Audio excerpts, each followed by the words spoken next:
In today's video, I'll show you how to enter a 1098-T form in H&R Block online so you can correctly report your education expenses when filing your taxes.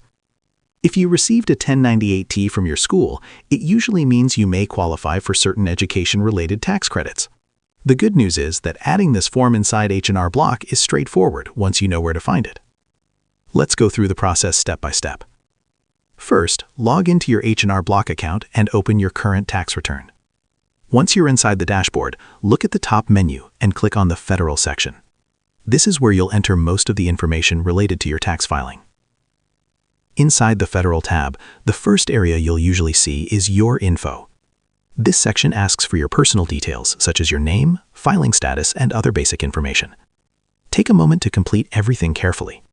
When all required details are finished, you'll normally see a confirmation checkmark showing that the section is complete.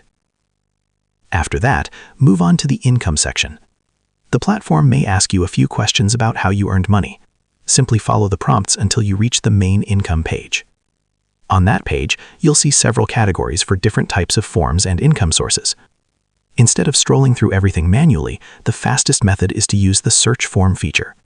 Type 1098-T into the search field. Once the form appears in the results, select it and click Add. This tells H&R Block that you want to include the education form in your return. After adding it, the system will place the 1098-T form in the Education Credit section of your tax return. When you reach that section later in the process, you'll be able to open the form and enter the information from the document provided by your school.